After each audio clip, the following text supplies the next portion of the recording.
All right, the next two lectures are really important ones to lay the foundation that we need in order to understand how inference, statistical inference works.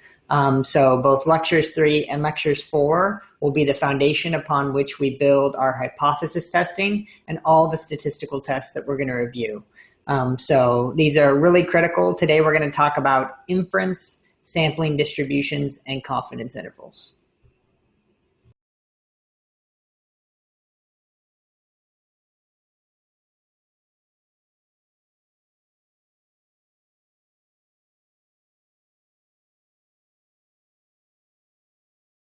All right, as a quick review, remember we finished our last lecture talking about probability and how it relates to statistics. And so we're really going to build on those foundations today.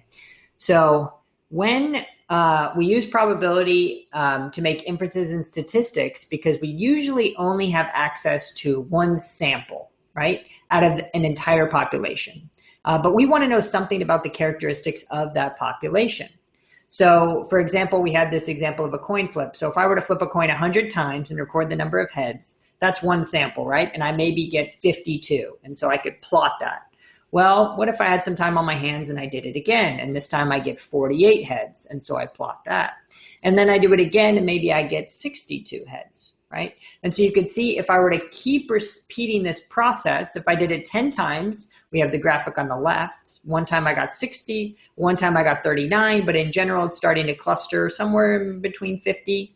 And then if I were to do it 1,000 times with 1,000 flips of the coin, that's the distribution you see on the right. And we talked about how that starts to look like a normal distribution. So we're going to continue with that thought process. What if I were to do a procedure or process over and over again? What would the underlying sampling distribution begin to look like?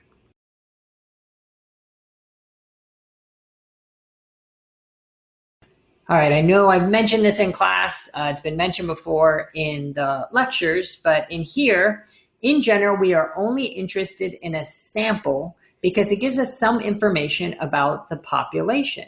So we're scientists, we're researchers, we want to study the known world, we want to make observations about that world and try to tell the world about what we're finding. But because it's not feasible or practical to gather information from everyone on the planet that we may be interested in studying, unless it's a small subpopulation that we're interested in general, we have a sample, right? And so what inferences are is we want to use our sample and tell something meaningful about the population. So this graphic on this slide just kind of highlights that. You can see the individuals that have been picked out of there in orange, they're my sample, they're part of this bigger population, and I want to make an inference from the sample about that population.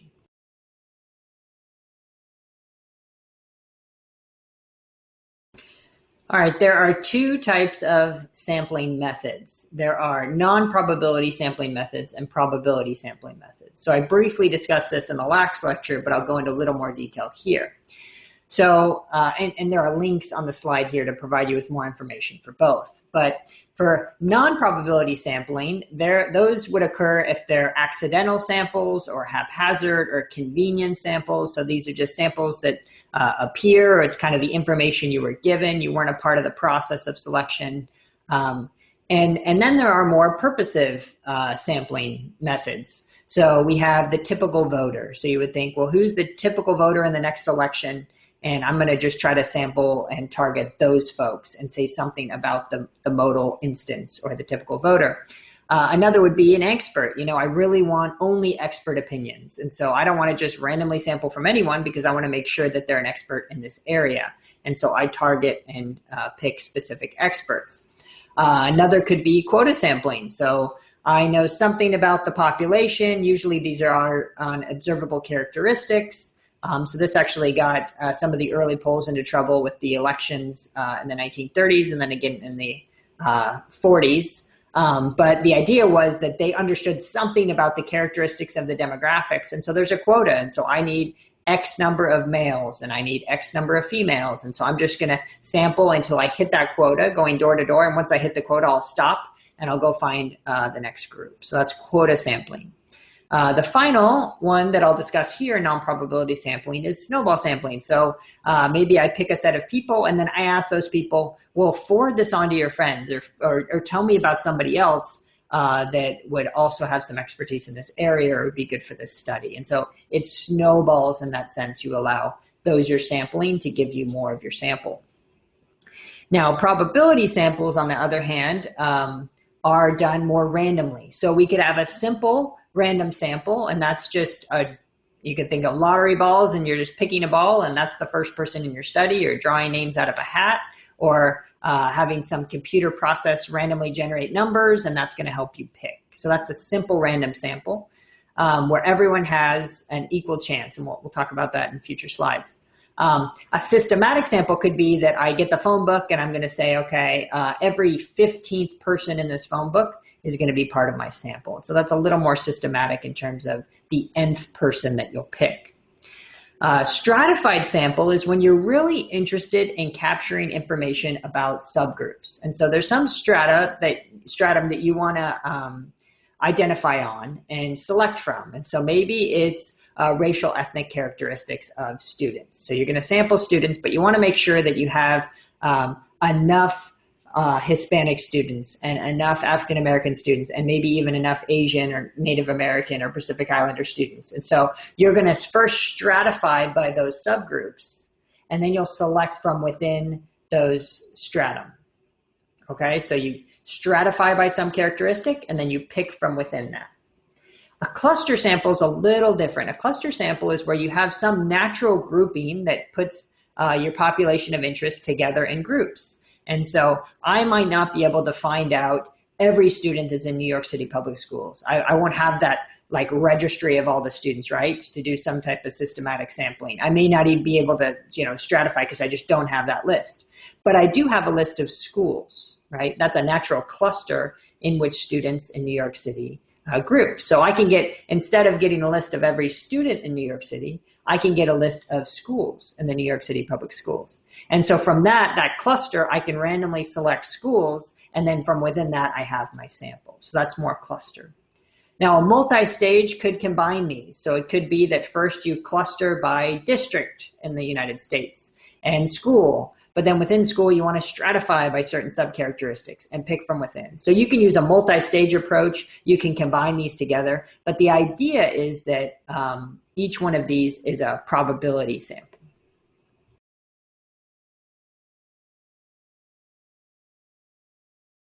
Now, in order to be a probability sample, there are 3 requirements. The first is that the sample is selected in such a way that every unit has an equal chance of being selected. The second is that a selection of any single case cannot affect the selection of any other case or unit. So that's kind of an independence requirement, that each selection is independent of the next one. And then the final one, that cases or units are selected in such a way that all combinations are possible. So this is one we want to really start thinking hard about. So while some combinations might be highly improbable, all combinations are possible. So one example is if you give a group of monkeys a typewriter, one of them could in fact produce a Shakespearean sonnet, right? It's highly unlikely, but it's a probability. There's a very small one, but there is a probability and opportunity that a monkey would actually produce that, right? The other one, and we'll talk about this, is you could have, if you have groups of students and you're just randomly selecting from within that, maybe your population is very diverse. But if you just do a simple random sample within that school, it could be that for whatever reason, you just pick only white students, right? That's a possibility. It's a probability that's lower because you have an equal representation of different populations and subgroups, but it's still a possibility. So those are the requirements for a sample to be considered a probability sample.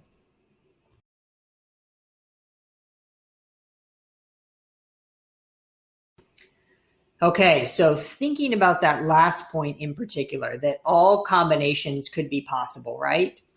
That's where sampling error is introduced. Sampling error is the difference between the sample that you have and the population. So you could think about this as the unrepresentativeness of your sample.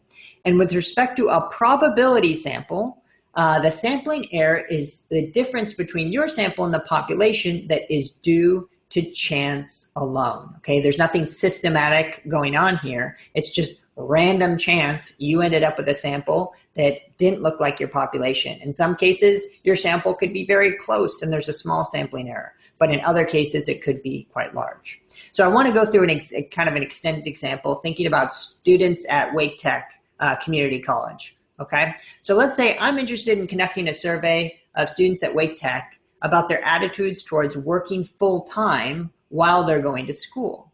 So then I want you to think about, well, what types of students might be represented in this group? And so we're going to stop and think about what types of populations, student populations, attend a community college.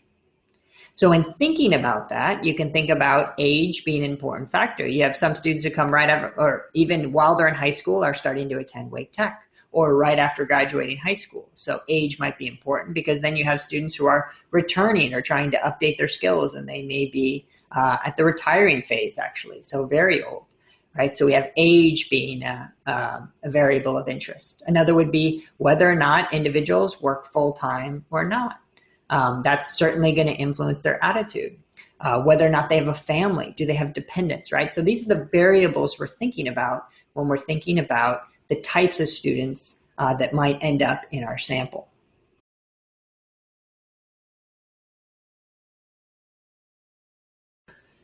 So while it is very unlikely, let's say that our random sample of Wake Tech students, for whatever reason, only includes 18-year-olds. So I want you to think about, what's the problem with this? What types of attitudes might 18-year-olds have about working full-time while going to school that other individuals in the population, of the Wake Tech population, wouldn't have? Or let's say we pick another sample, or we have a different sample, and it only includes students with 2 or more children. So it's highly unlikely that we only have this sample, but let's say it is. Let's say we randomly selected Wake Tech students and all of them have kids of 2 or more. How does that influence the way they think about working full-time and going to school?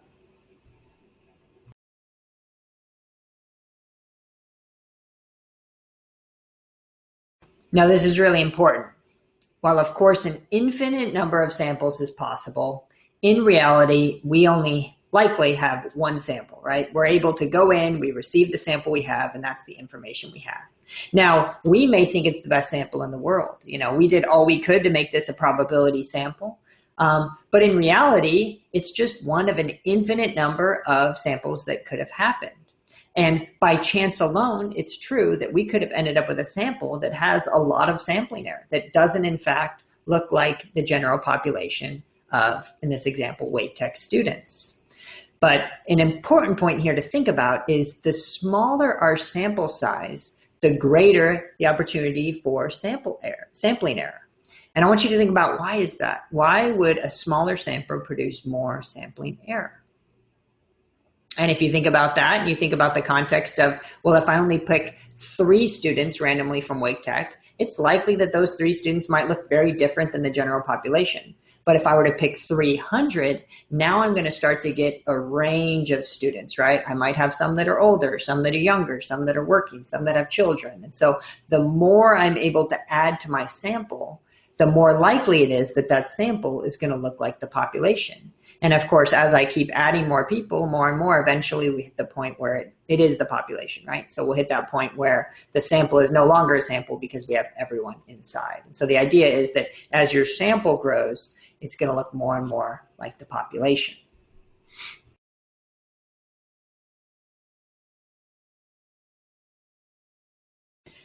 All right, now I'm a very visual person, so it helps me with graphics to think about how this works. So let's say that we know that the true population of the community college students, right? So we know some characteristic about it. Let's say we know the age. We know the age of all community college students in Wake Tech is 23.5 years old. So I'm just picking one variable as an example, right?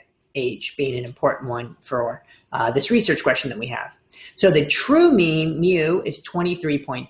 Now, we don't know that. That's out in the population.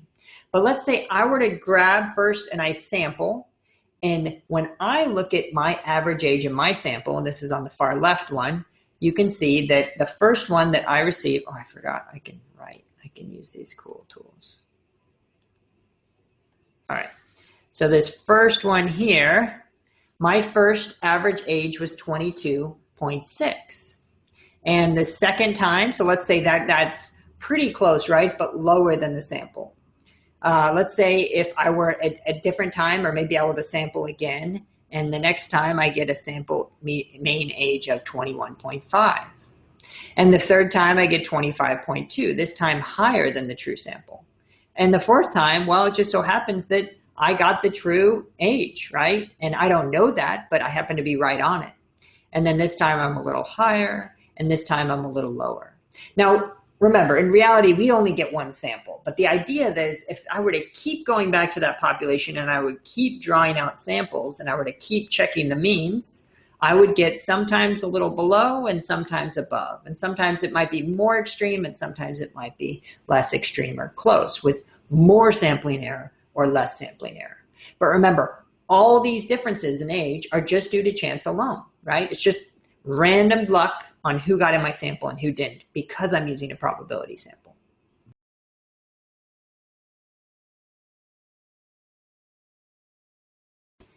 All right, so I have this stop sign. I thought it looked cool, bright red. But the idea is it's really important for you to understand this idea of the relationship between the sample that we have and the true population that we're studying, and how randomly there's some sampling error involved in that. And we never really know, right? We never know the true population. That's the inference we're going to make. But we do know that there will be some sampling error associated with our procedure, our process, our sample.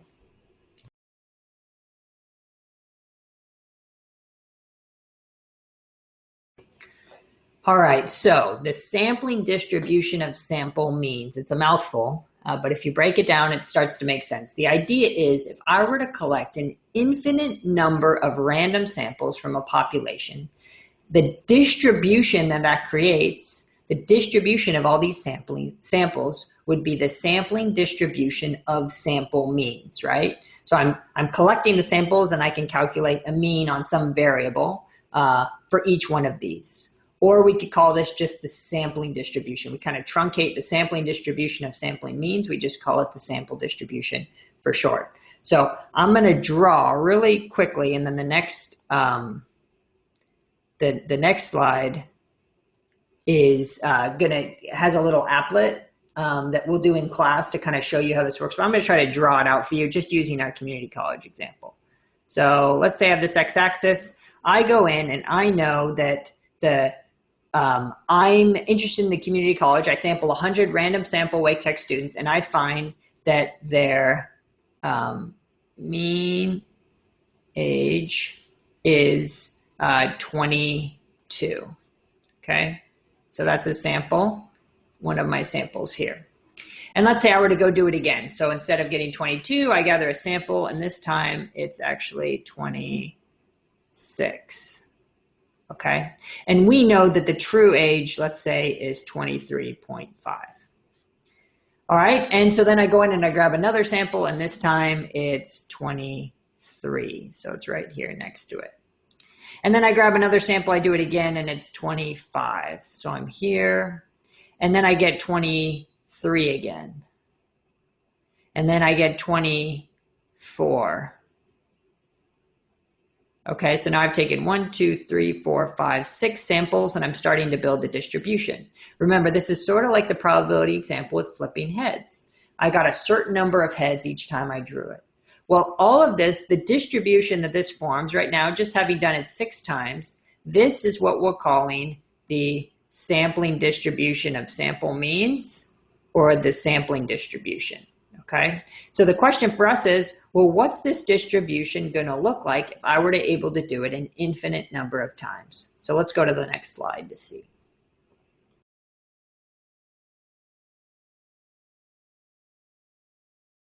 Okay, now I want to walk you through a visual example, and we'll go through this in class as well, so you'll be able to see it in action. But right now it's just sort of a static picture that I'll try to walk you through.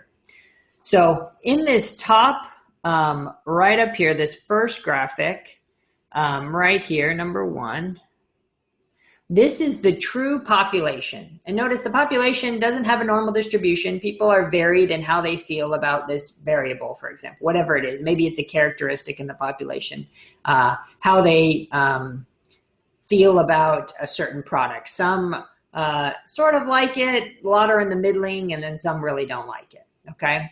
But the mean on this measure, whatever it is 14.49. We know that's the true population mean. Now, we don't observe that in the world, right? We're not able to see that. But in this case, let's say we know it. It's a known number to us. So what we do is this second visual down here, what this saying is, I want you to go in, and this will do it visually, and so that's why this middle one's empty. But what it'll do is say, okay, I'm going to go in and I'm going to select 5 individuals from this population, and I'm going to find and calculate its mean, and that's going to, so that might show up somewhere here, and then I'm going to drop that down into here. Okay, so I'm taking that, I'm going to drop that and put that in this distribution of means, and I'm going to do it 100,000 times. That's the number of reps. Okay, so I'm going to go in, grab 5, calculate its mean, and then drop it down. And notice if I do that 100,000 times, notice right here, and I sort of drew over it, which is really unfortunate. Let me see if I can fix that. No, that made it worse. I thought white for some reason would highlight that. All right, but we can't see it. But right here, if you were to be able to see that, and hopefully you can, it's 14.49. So notice the sampling distribution of sample means here with a sample size of 5. When I were to go do it 100,000 times, that's not infinity, but I'm doing 100,000 times, that's a lot. Notice that the population mean and the sampling distribution of sample means mean are exactly the same at 14.49. Now, if I were to instead, for this third graphic, select not 5, but 25 cases and plot its mean, remember as the sample size goes up, the sampling error starts to go down. Notice this distribution here, that the mean's also 14.49, and notice that it's a little bit tighter. Both of these approximate a normal distribution, right? But notice that the standard deviation here is 1.75, whereas it's 3.9 up here. So we call the standard deviation of the sampling distribution of sample means, which was a total mouthful and has confused you, but we call the standard deviation of these distributions in blue the standard error. So as my sample size goes up, my standard error will go down.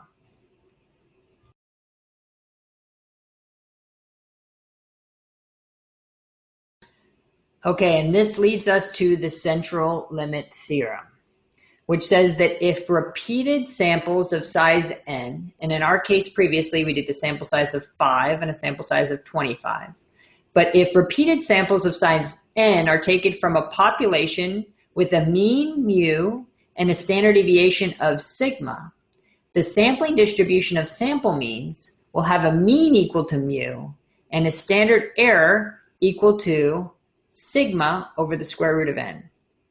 So as n increases, the sampling distribution of sample means will approach a normal distribution. And we saw that on the previous slide.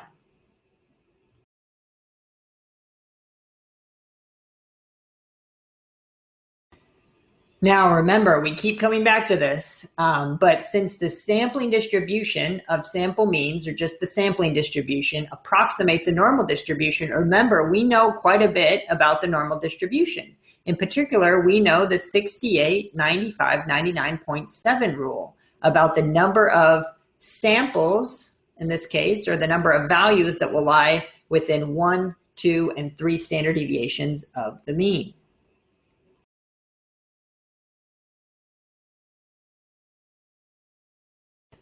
So now let's make this normal distribution we've been looking at a sampling distribution. So now each of the values inside this distribution represent a sample mean. We're going to go through an M&M activity in class that'll kind of reinforce this. But the idea is that it's the same as those distributions above, or it could be the community college sample, right? We went in, we grabbed a set of community college students, and we found their mean age. Well, that's one of the values that lies within this distribution. But now what we're saying is that this sampling distribution of sample means the mean of that will equal the population mean, the true population mean. So if you were to do an infinite number of samples, that's its property, that it equals the true population mean, and that the standard deviation of the sampling distribution equals what we call the standard error. And that is the sigma, or the standard deviation, over the square root of n, or the square root of the sample size. And again, we said as that sample size goes up, so in the denominator there, it gets larger, then the standard error is going to come down. And this distribution will go from being flatter into tighter, right? It'll center closer to that true population mean. You'll have less error associated with that. So all the properties of a normal distribution, that it's symmetric, that 50% of our sample means are going to lie below and above the true population mean, and that 68% will lie within one standard deviation, 95% will lie within two standard deviation, and 99.7% will lie within three standard errors, or standard deviations within this context, of the true population mean.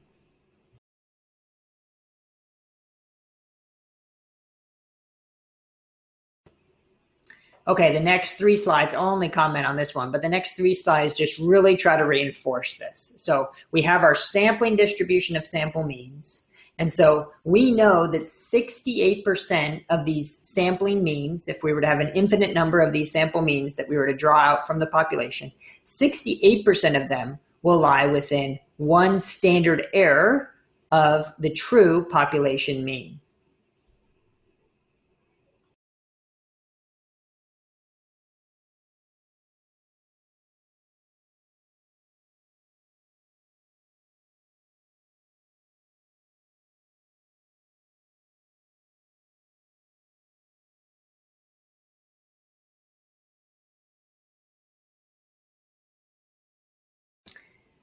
Now, if that's true, the opposite is also true, in the sense that the probability that our sample lies outside one standard error of the true population mean is 0.32, right? Or the probability of 1 minus the 0.68, or the 68% of the values that live within one standard deviation.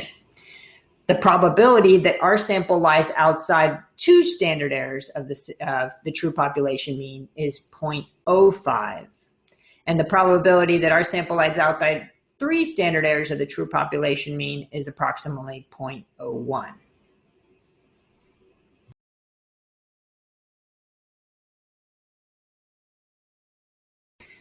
So just to put a fine point on this and to show you visually what happens, so our sample mean, there is a 0.05 probability, or 5 out of every 100 random samples drawn from the population will fall outside of two standard errors of the true population mean due to chance alone, okay? Just random chance is going to mean that 5% of these, or 5 out of 100, are going to fall outside of two standard errors.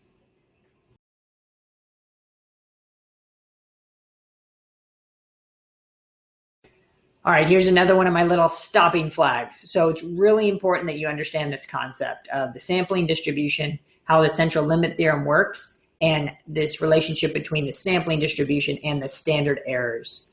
And so if you're struggling with that, or want to go back to the slides, go back, revisit them, make sure you really have a good grasp of this, or use other resources at your disposal on the internet, Khan Academy, others, but really make sure that you kind of understand this process.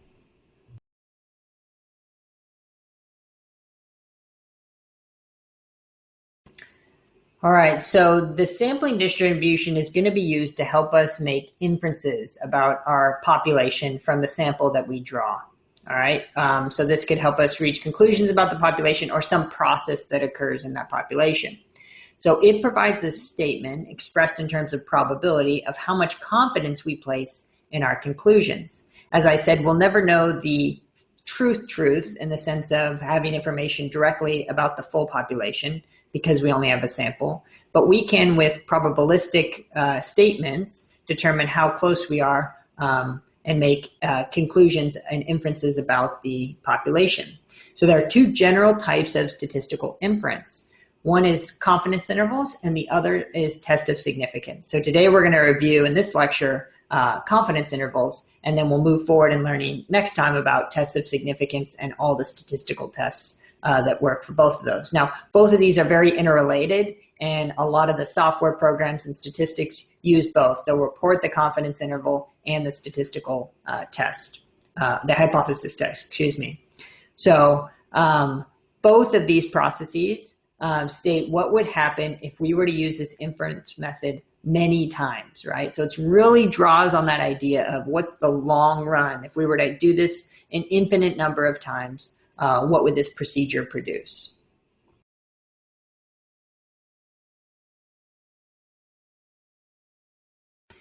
Now, one big assumption we make by using this procedure is that we act as though the data that come from our random sample the sample that we gather is from a random sample or a randomized experiment, right? Part of the whole mechanism is that you're randomly gathering individuals from that population. So all the biases that are inherent in the data that are still there by using other sampling methods will still be there. And as consumers of research, we need to think about that. So if the sample wasn't randomly received, what are the biases associated with that in that sample? And as producers of research, we need to acknowledge those and be upfront about those. So how does our sample and the sampling procedure we use, if it wasn't random, how does it bias what we will see?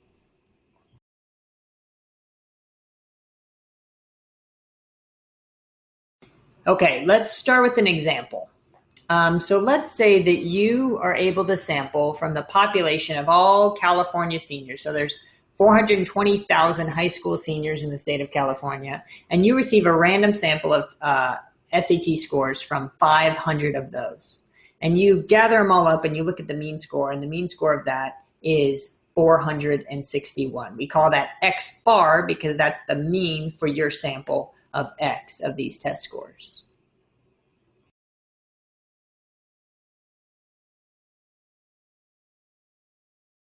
So what can we say about this sample? Well, because we randomly drew 500 students from this population of seniors in California, we know that this X bar, the sample mean that we calculated for the SAT score, is an unbiased estimator of the true population mean mu.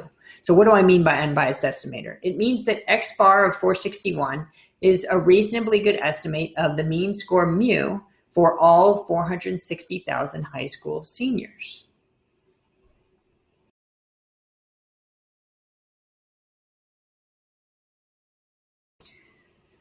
Okay, but after everything we've been touching on today, you might think to yourself, well, how reliable is this estimate? So my sample is 461, and I'm saying that that's an unbiased estimate of the true population mean. But what do I mean by that? Well, I mean that there's no systematic tendency to underestimate or overestimate the truth because I have a random sample. So the procedure I use, the random procedure, isn't going to favor over or underestimating the true population mean. But without a sense of the variability, right, that if I were to do this again, I might get a 410, or if I were to do it again, I might get a 520.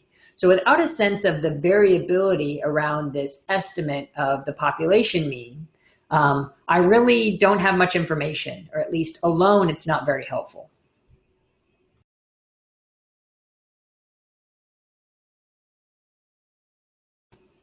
Well, this is where the standard error or the standard deviation of the sampling distribution of sample means comes in handy. So to provide an estimate of the variability around the true population mean, we need to look at the spread for the sampling distribution. Is it one of these long, flat distributions, sampling distributions, or would an n of size 500 give us a tighter and smaller standard error? And that's where this formula comes in handy. We can calculate it if we know sigma, the standard deviation from the population, and the square root of the sample size.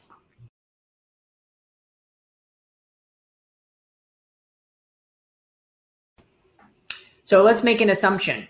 Let's make an assumption that we know the true population standard deviation, okay? So we know that for all high school seniors that took the SAT, the standard deviation around the mean of their score, this population mean, is 100. Then we could just plug in the formula. We have 100 as that standard deviation from the true population, and we divide it by the square root of the sample size, or in this case, 500. And so the standard error is 4.5.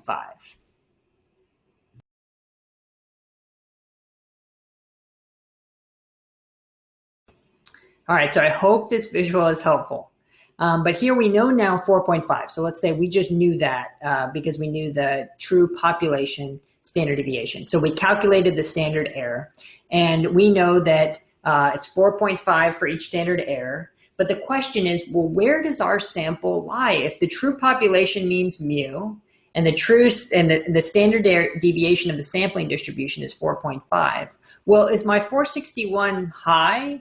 Is it low? Is it really high? Is it really low? So the question is, where does my sample fall within the sampling distribution of sample means?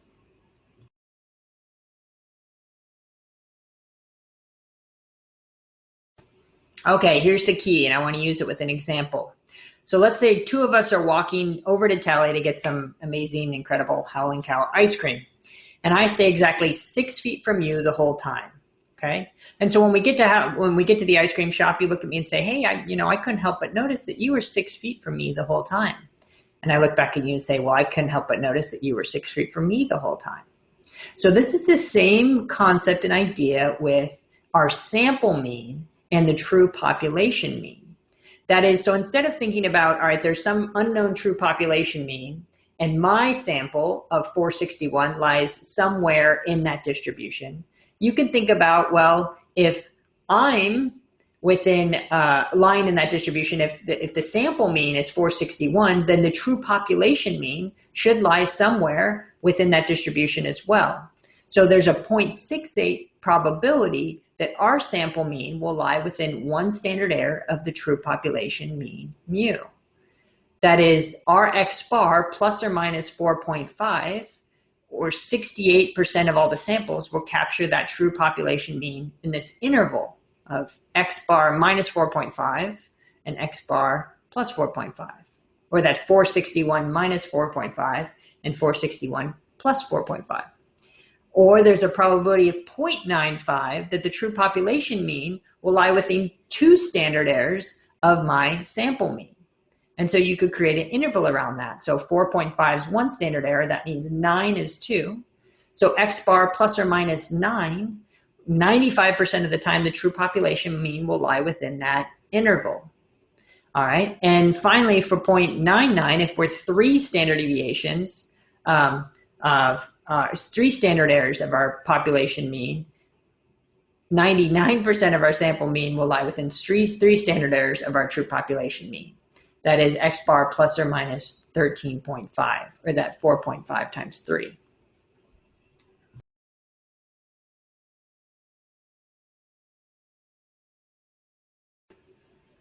So now we can go back to our problem, and I was sort of doing it out loud, but you can see it here on this slide, and say, okay, well, my sample was 461, and I calculated the standard error of 4.5. Okay, so we're 68% confident that the unknown mean score for all California seniors lie between 456.5 and 465.5, or that 4.5 plus or minus the 461, right? So in one direction and the other. So I'm 68% confident my true population mean lies within that interval. I'm 95% confident that the unknown mean score for all seniors lie between 452 and 470, or that's plus or minus 9 from that 461. That is 95 out of 100 times that true population mean will lie within that interval. And I'm 99% confident that the unknown mean score for all California seniors lies between 447.5 and 474.5. So notice that as these confidence intervals get larger, my ability to conclude that the true population mean lies somewhere within there goes up, and that makes sense because I'm allowing for more error.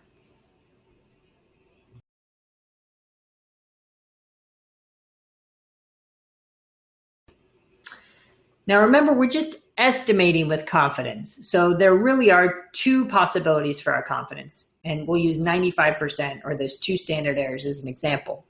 So the interval between 452 and 470 contains the true population mean mu, but of course that interval may not contain the true population mean. We don't know. We arrived at these numbers by a method that would give us the correct result 95% of the time. So if I were to run this 100 times, 95 out of 100 times, the true population mean would be within that interval. But it's true just due to random error, random chance, that the true population mean might lie outside that, okay? And if you click on this slide here, there's a visual that kind of shows that, a way to visualize confidence intervals. We'll do that in class.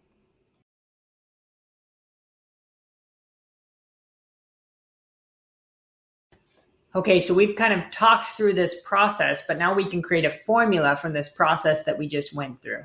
So we can say we've been using, and I sort of highlighted it last lecture, but we've been using 2 as an approximation for 95% confidence. But if you look at a Z table, it's really 1.96, right? That captures 0.025 on either side of our sampling distribution, or of these normal distributions.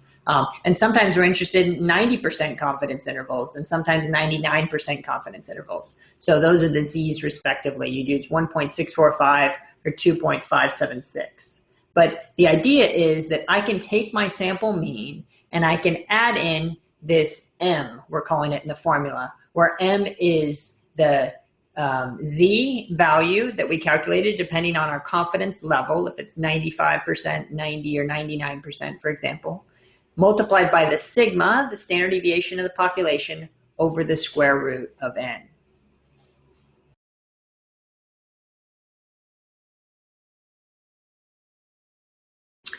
And of course, we could take what we're learning from this, looking at the population mean, and generalize a formula for confidence intervals more generally. So confidence intervals are some estimate plus or minus some margin of error.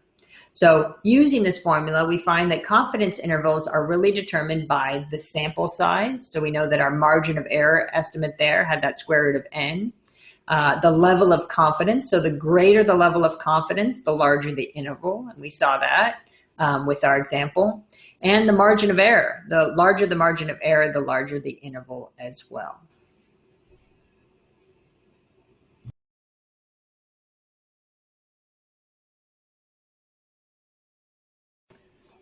Okay, so now time to practice to finish off this lecture. So I have 4 problems here, and I have 2 different samples that we'll look at. So in the first one, the sample mean X bar is 50, the population standard deviation is 8, and the sample size is 100. So I want you to calculate the 95 and 99% confidence intervals given this scenario. All right, and then the second problem set, your mean sample, X bar, is now 85. The population standard deviation is 16, and the sample size is larger at 225. And again, I want you to calculate the 95 and 99% confidence intervals. The next slides will go through each one of these problems, but I want you to do it independently now and then move on to the slides.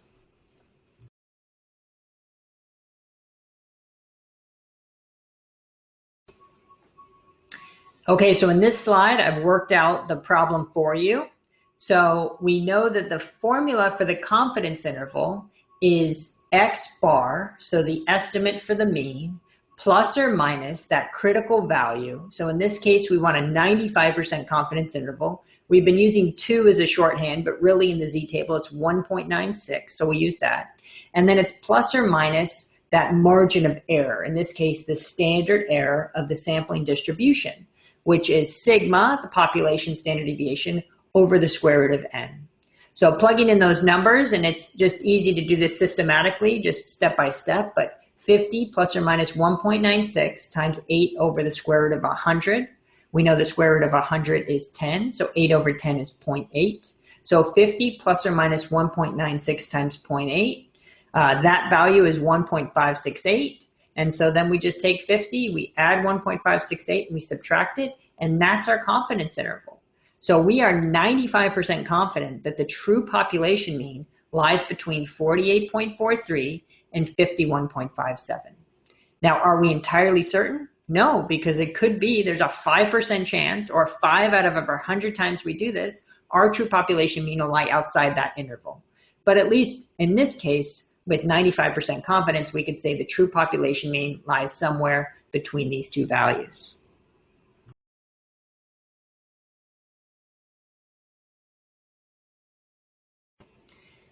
Now, for the second problem, I asked you to do a 99% confidence interval. So now we know it's the same formula, but that critical value, that z value of 1.96 is going to change. And in our z table, the 99% or 1% on either side is 2.58. So I'm going to substitute in that number here, do the same calculations, and you can see our confidence interval got a little larger because now we want to have more confidence. So our estimate has to grow. So that interval now is 47.94 to 52.06. And I'm 99% confident. That is 99 out of 100 times the true population mean is going to lie within this. And there is a 1% chance that the true population mean lies outside these numbers. But that's the confidence that I have with this estimate.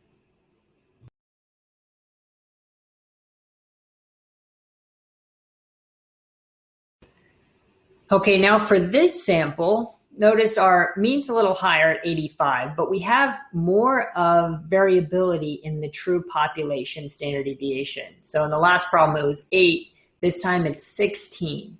So notice, I want you to notice that as that variability increases, the numerator for our margin of error is also going to increase, which means that our confidence intervals are going to get a little larger. Right? So here, running through the numbers, it's the same formula. We're going to use the same critical value we used with the 95% confidence interval of 1.96. But in this case, we use 16 as the standard deviation for the population. And the sample size is a little bit larger as well at 225. So square root of 225. Okay, and moving through those calculations, if you were to do them, you would find the confidence interval of 82.9 and 87.10. So we're 95% confident that the true population mean lies within that interval, based just on our sample.